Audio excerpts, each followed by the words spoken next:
Kanalıma, mutfağıma hoş geldiniz arkadaşlar. Bugün yine sizlere muhteşem bir tatlı ile karşınızdayım. Ramazan ayındayız.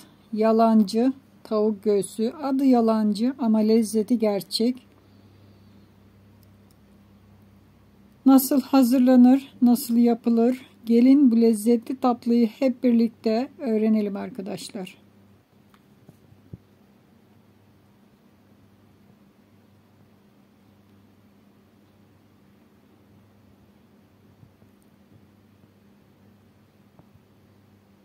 Evet, yalancı tavuk göğsü yapıyoruz. Bunun için tenceremizin içine 4 su bardağı süt döküyoruz. Birebir ölçülü uygulayın arkadaşlar. Sütüm köy sütü, yağlı süttür. Üzerine 1 su bardağı şeker,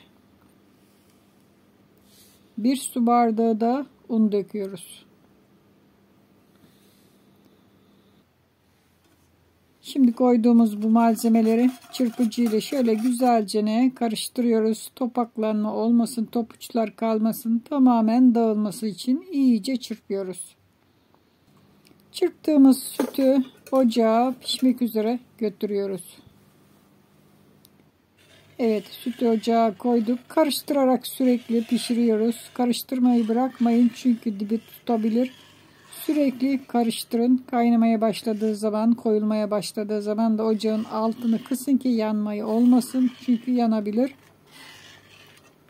Evet, karıştırarak kaynatıyoruz. Kaynadığı zaman, ocaktan koyulduğu zaman alıyoruz. Evet, ocaktan aldık tatlımızı. Üzerine 1 paket vanilya döküyoruz. 1 yemek kaşığı margarin. Şimdi koyduğumuz bu malzemeleri şöyle blender ile iyice yedireceğiz. Pütürsüz, akıcı bir kıvam olacak arkadaşlar, bakın. Evet, bugün tavuk göğsü yapıyoruz. Yalancı tavuk göğsü ama çok lezzetli olan bir tatlı, sütlü tatlı. Özellikle de Ramazan'da çok tüketilen bir tatlı. Evet, iyice çırptık.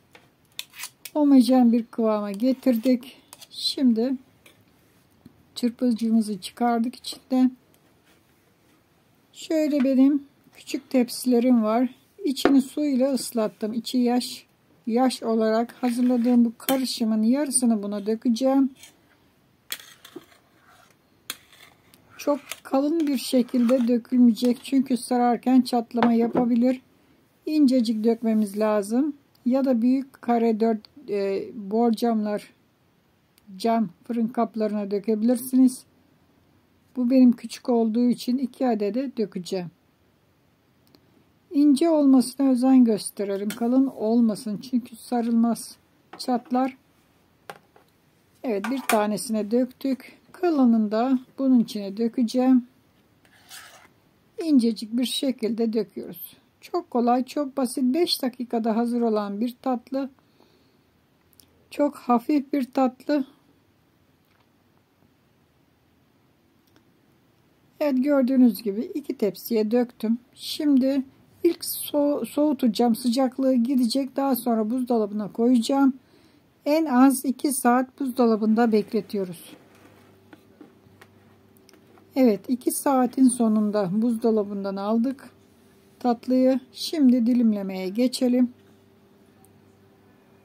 İstediğiniz genişlikte dilimleyebilirsiniz. Ben 4 parçaya kesiyorum. Şöyle kenarlarının yapışan yerlerinde güzelce alalım ki güzelce sarılsın.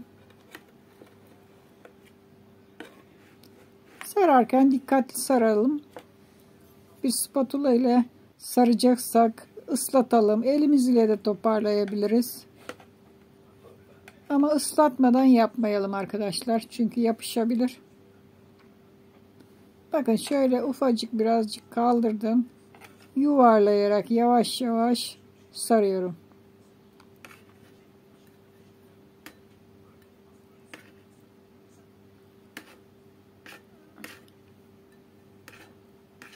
Bu şekilde yavaş yavaş saracağız.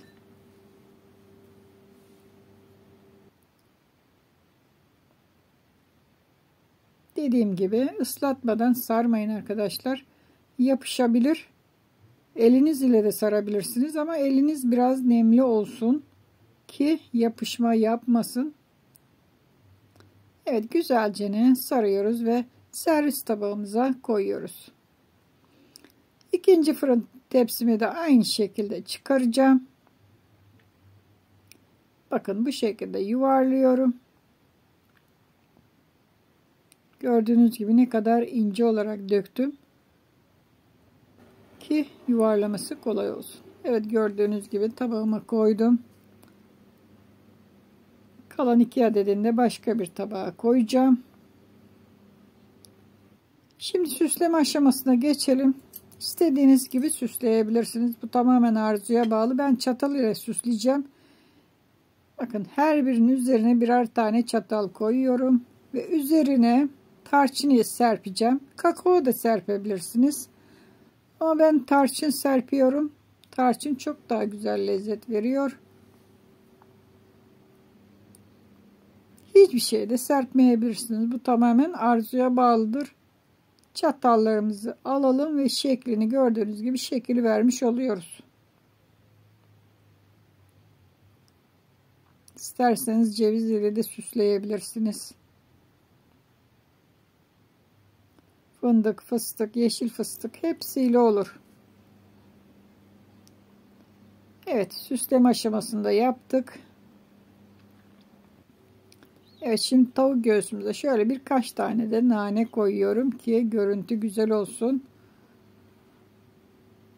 Muhteşem oldu. Harika bir sütlü tatlı hazırladık. Yalancı tavuk göğsü, sarma tavuk göğsü.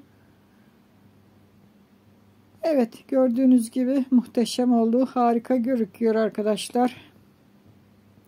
Umarım siz de bu tatlıyı Ramazan ayında yapar, çoluğunuza çocuğunuza yedirirsiniz. Çok hafif, çok lezzetli bir tatlı. Üstelik de çok az malzemeyle olan bir tatlı.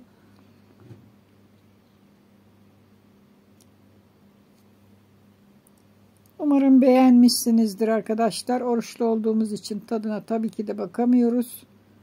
Tariflerimi beğeniyorsanız beğen tuşuna basın. Kanalıma abone olmadıysanız abone olun.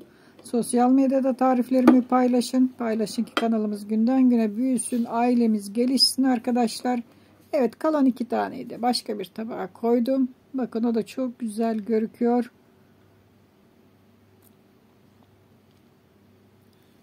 Hoşça kalın. Afiyetle kalın. Daha birçok yeni güzel özel tariflerde görüşmek üzere.